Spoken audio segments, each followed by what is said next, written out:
Let's start off with the D-backs, and what great timing. They just swept my Red Sox, but it wasn't all hunky-dory for the first part of the year. They made it to the World Series last year, had a lot of expectations coming into this year after a good offseason, but they went through a bit of a World Series hangover playing around 500 ball in the first half. But in the second half, they've really put it together. They got the first wild card spot after going 26-8 in the second half. They're first in offense, sixth in starting pitching, and second in relief pitching during that time. This offense has been great as of late. Corbin Carroll was terrible in the first half, but he's really picked it up as of late. You got veterans like Jock Peterson, Lourdes Gurriel Jr., Eugenio Suarez really stepping it up. Younger guys like Jake McCarthy, Geraldo Perdomo stepping up this year. And when it comes to the pitching, man, they are finally healthy. These guys were banged up a lot this year. Gallen's back now. Kelly, Eduardo Rodriguez missed a lot of the first part of the season. They're back now. Brandon Pfaadt has really stepped up this year. And Jordan Montgomery, one of their bigger signings this past offseason, he has been absolutely terrible. They moved him to the bullpen,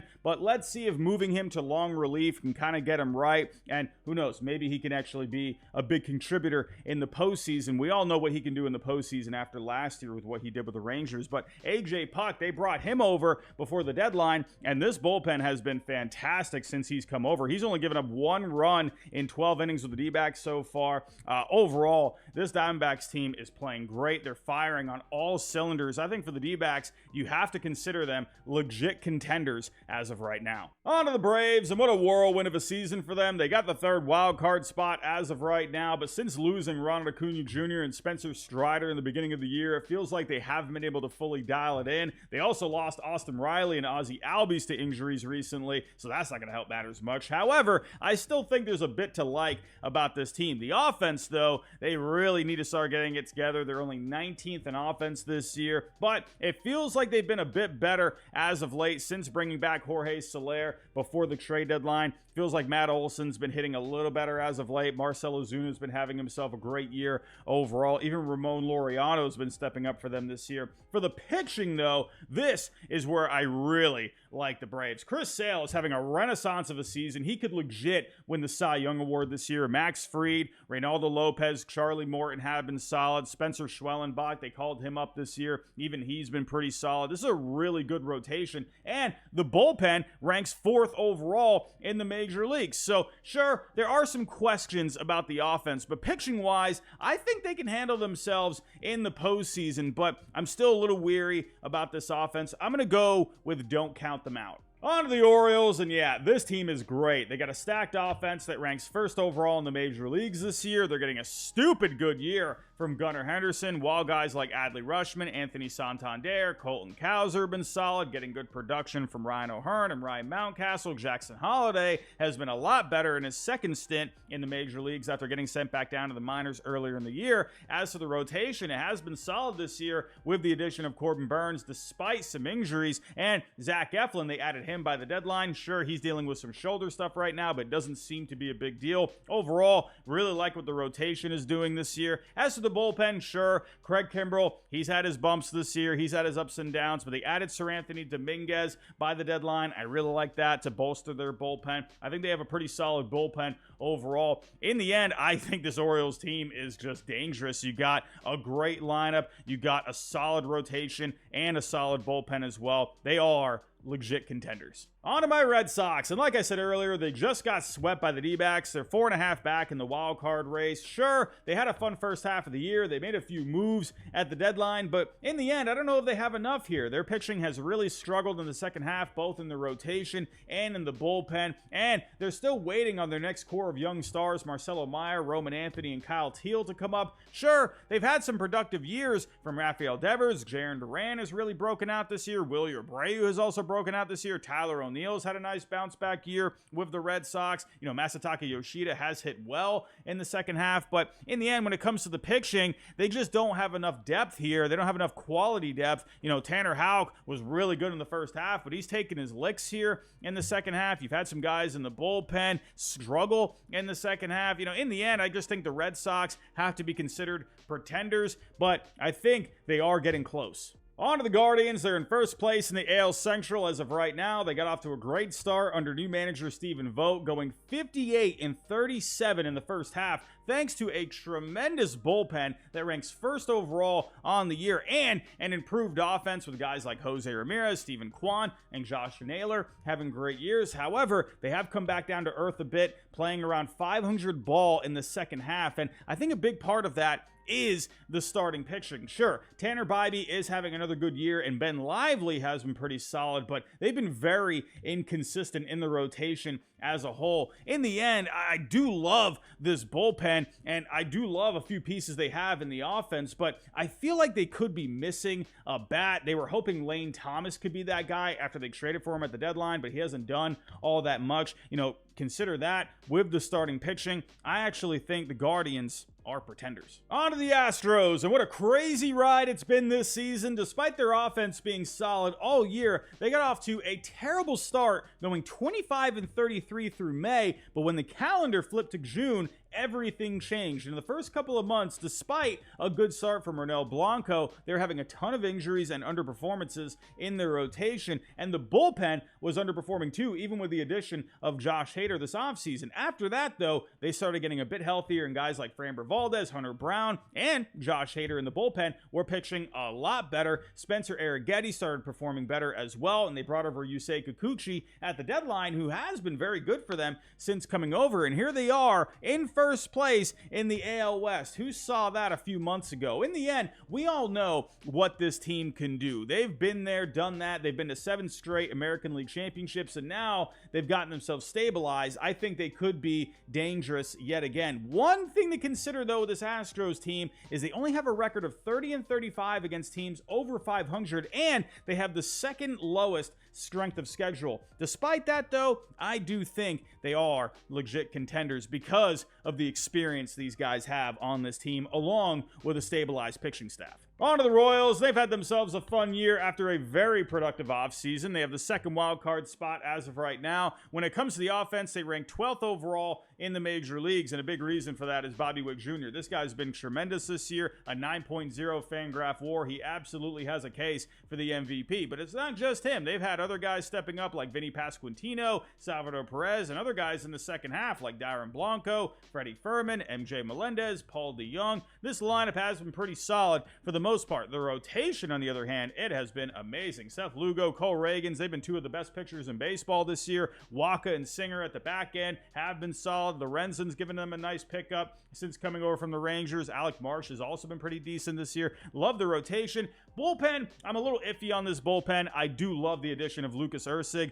after coming over from the A's. He's now their closer. He's been great since going over there. Bullpen as a whole, though, I'm a little worried about it. And when it comes to the Royals against teams over 500, they're only 31-38 against teams over 500. I do worry how they will do if they make it to the postseason. So combine that with, how the bullpen has been, minus Lucas Erceg. So I'm a little iffy on the Royals. I'm going to go with pretenders. On to the Dodgers, and I could see a lot of people here saying, oh, they're pretenders, they always choke, but look, this team is good. Listen, when you got Shohei Ohtani, Mookie Betts, Freddie Freeman at the top of your lineup, you can never count this team out. What I like about this lineup, though, is that they're finally getting healthier. Max Muncy's finally back after missing a lot of time with an oblique injury. Tommy Edman, that was a nice pickup at the deadline. He's back now after being on the IL all year, but they've also had other guys stepping up this year, like Teoscar Hernandez. He's been fantastic. Gavin Lux, he's finally come alive. We were wondering, is this guy ever going to show up? Now, when it comes to the pitching, this is where I'm a little worried with the Dodgers. Now, sure, Clayton Kershaw, he's back. Gavin Stone having himself a good rookie season. Jack Flaherty was a nice pickup at the deadline, but they got a lot of injuries as of right now. You got Tyler Glasnow, Yoshinobu Yamamoto on the IL. Walker Buehler was dealing with some hip stuff this year. So, yeah, they've been dinged up a little bit. And Bobby Miller, he's had his struggles this year. So I'm a little worried about the rotation. And they've had injuries in this bullpen as well. However, Michael Kopech, he has been amazing since coming over in that three-way trade. He has been great. He is now their closer. I mean, my goodness, there is a lot of talent on this team. Now, when it comes to where I'm going to put the Dodgers, and Dodgers fans, don't you get mad at me, but right now, I'm kind of hovering between legit contenders and don't count them out, mainly because of the injuries, but you got so many stars on this team. So yeah, I'm going to go with legit contenders, but the confidence score is a little low. The Brewers have been pretty fun this year, and the biggest difference compared to last year's team, minus Craig Counsell, is the offense. Last year they ranked 21st in offense, but this year they rank in the top 10, and sure, Christian Yelich is out for the rest of the year after needing back surgery, and he was having himself a good season, but they've had plenty of other guys step up, like William Contreras, like Willy Adames, Jackson Chourio having himself a good rookie season, newcomers like Rhys Hoskins, Joey Ortiz have been solid, Sal Frelick has been decent as of late. Now, when it comes to the starting pitching, it is a little on the thinner side. You had to trade away Corbin Burns in the offseason. You know, Freddie Peralta, once again, having himself a pretty decent season. Colin Rea, Tobias Myers have been solid. Frankie Montas, they picked him up at the deadline. He's been pretty good in his last couple of starts, but the starting pitching only ranks 25th on the year with a FIP around 4.5. So that worries me a little bit. The bullpen, though, has been tremendous. Devin Williams came back not too long ago. Devin Williams, we all know what this guy can do. Sure, he blew a save this past week, but Devin Williams, this guy's the real deal, and other guys have stepped up as well. Trevor McGill, Koenig, Pyams, Hudson, they've been good. Really like this bullpen a lot. Now, when it comes to the Brewers against good teams, I mean, they've played good teams well. 36-28 against teams over 500. So I think this Brewers team, they're a little sneaky when it comes to the postseason. Now, I do worry about the lineup a little bit, you know, not having Christian Yelich there. I mean, I would love for them to have another beefier option alongside Freddie Peralta there. But I think in the end, you know, I think this lineup can do some things. I love the bullpen there. So I'll say don't count them out. On to the Twins. They got the third wild card spot as of right now, but I think despite a lot of good things with this team, they are a little hard to read. Now, let me explain. They rank very well across the board. They got a top 10 offense, top 10 in starting pitching, and they got a top 10 bullpen. The lineup has been getting good production this year from guys like Carlos Correa, Royce Lewis, Matt Wallner, Trevor Larnach, Brooks Lee, Byron Buxton, but one problem they've had are injuries. Right now, Carlos Correa, Brooks Lee, Byron Buxton, what do you know? On the IL, Royce Lewis, he's always a question mark when it comes to the durability, so I'm a little worried about that. Now, when it comes to the rotation, Pablo Lopez, Bailey Ober, Simeon Woods Richardson, they've had good years, but Joe Ryan is on the IL now with shoulder issues, so who knows what's going on there. When it comes to the bullpen, I love Duran and Jax at the back end, but in the second half, they've had an ERA over 5, so I'm a little iffy on this bullpen right now. And when it comes to the Twins against good teams this year, they're only 31-41 against teams over 500. Their strength of schedule ranks near the bottom, so they've had a pretty easy schedule for the most part. So I'm a little iffy on this Twins team right now. I'm not sure kind of what to make of them. I don't know. I think right now I'm going to go with pretenders. On to the Mets, and what a story they've been this year. They had a terrible start to the year, but then Grimace and Jose Iglesias with his concert saved their season, and now they're right in the thick of things in the wild card race, just 2.5 games back. Now, the question is, can they make it to the postseason? When it comes to the offense, they have plenty of good bats in here. Francisco Lindor, I think, has a case to be the MVP this year. He's been all around amazing this year. Pete Alonso, Brandon Nimmo, JD Martinez, Mark Vientos has stepped up in a big way. But when it comes to the pitching, they have been up and down this year. Now, Luis Severino, Sean Manaea, David Peterson, they've been pretty solid this year, but Kadai Senga's out for the year. Jose Quintana has been inconsistent. Paul Blackburn, Christian Scott are on the IL as of right now. And while the bullpen has been solid for the most part, I just do wonder if they have enough quality pitching to be able to get to the postseason. Now, despite a good year, because of the starting pitching being a little iffy in my opinion, I'm going to go with pretenders. On to the Yankees, and it's been the Aaron Judge, Juan Soto show this year. Both of these guys have been going off this year, and they're looking like arguably the greatest 1-2 punch in the history of the game, even better than the combo of Mickey Mantle, Roger Maris, David Ortiz, Manny Ramirez. My goodness, they have been flat out amazing. Now, despite having those two, the lineup as a whole was having some inconsistencies a little earlier in the year, but then they traded for Jazz Chisholm, and they've been a much more complete lineup as he's been great since coming over, and he brought some much needed speed to this lineup. They ranked dead last in base running on the year, so he's really helped out in that department. Now, when it comes to the starting pitching, since Garrett Cole has come back, they've had some really good starting pitching. Garrett Cole's been solid. Carlos Rodon, Marcus Stroman, Nestor Cortez, Cortez have been very good as of late. Now, when it comes to the bullpen, sure, they've had their bumps, but Clay Holmes, for the most part, he's very good back there. You've had Jake Cousins, Luke Weaver stepping up. Tommy Kahnle's been pitching well as of late. I just think this team is going to be very tough to beat in the postseason. When you got a 1-2 punch of Judge and Soto, and you got some deep starting pitching with some arms that can do some things at the back end of the bullpen, I think the Yankees are legit contenders. Moving on to the Phillies, and it feels like now more than ever, this team is ready to just go for it. They got a top 10 offense this year. The starting pitching ranks second overall in Major League Baseball, and they got a top 10 bullpen. However, one thing to keep in mind is after a very good first half, the Phillies have not been playing very well in the second half, and they've only gone 14-20 so far during that time, with a lineup that has been slumping a little bit this month, and the bullpen has been a bit up and down. Now, when you look at this team, though, they are just stacked. They got bats all over the place. Bryce Harper, Trey Turner, Kyle Schwarber, Alec Boehm in the lineup, and in the rotation. I mean, we all know how good this rotation is. Zach Wheeler, Aaron Nola, what a great 1-2 punch.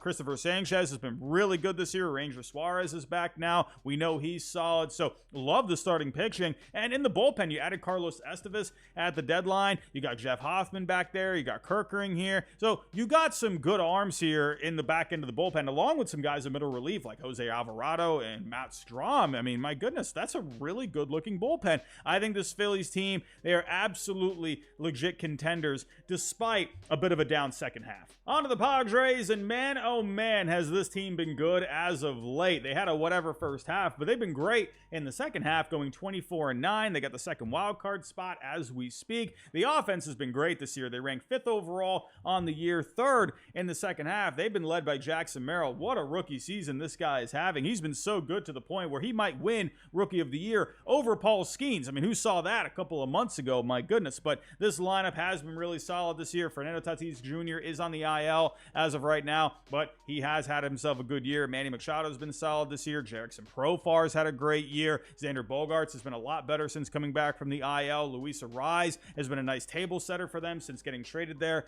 from Miami. Really like this lineup. And don't forget about Ha-Seong Kim. He's been okay at the plate this year, but once again, very good defensively at shortstop. As to the rotation, Dylan Cease, Michael King, what great pickups they've been for this rotation this year. Amazing years. Joe Musgrove, he's looked a lot better since coming back from the IL. Yu Darvish is going to be making his way back here soon. Really like the starting pitching. And this bullpen has been fantastic since they acquired Tanner Scott and Jason Adam before the deadline. This bullpen has been very good here in the second half. I think the Padres are getting hot at the right time. They got a lot of good bats in that lineup. They got great starting pitching, a very good back end of the bullpen. I think the Padres are legit contenders. And last but not least, we got the Mariners, a team full of expectations coming into the season, but they're 4.5 back in the AL West, and the biggest reason for that has been the offense. They only ranked 21st in offense on the year. They got the highest strikeout rate in baseball this year, and despite the additions of Randy Arozarena, Justin Turner by the deadline, along with Victor Robles, who has been pretty solid for them since coming over, this offense has completely stunk to the point where they dismissed manager Scott Service, replaced him with former manager Dan Wilson, and they named Edgar Martinez the new hitting coach. So let's see if they can figure this out with the offense over the final month. But as for the rotation, this rotation's been amazing. It's been the complete opposite. You got Kirby, Gilbert, Castillo, Wu, Miller. I mean, what a rotation. This is arguably the best rotation in all of Major League Baseball. And the bullpen, for the most part, has been pretty solid. Now, the question is, can the Mariners overcome this deficit, especially with a hot Houston Astros team? Now, with a new manager in the fold, maybe that could spark something. Maybe they could, get some new ideas, a different game plan. Maybe Edgar Martinez can figure something out with some of these bats. Will it be enough? Is it too little, too late? I'm not quite sure. But when it comes to this rotation, I mean, when you have a deep rotation like this, when you have these guys that are pitching as good as they are, I mean, I don't think you can count this Mariners team out. I mean, they still have a decent amount of time here. They got a full month. Let's see if Edgar Martinez and Dan Wilson can spark them a little bit. And hey, when it comes to the Mariners, we've seen them overcome a bigger deficit in the past. Go back to 1995. They have done it before. Let's see if they can do it again. But everyone, those are my thoughts. Those are my rankings. Tell me what you think down below. Would you move any of these teams around? Let me know what you think down below in the comments. But everyone, that's all I got for right now. If you can on the way out, hit that like button for me. Subscribe if you're new, and I'll talk to you next time.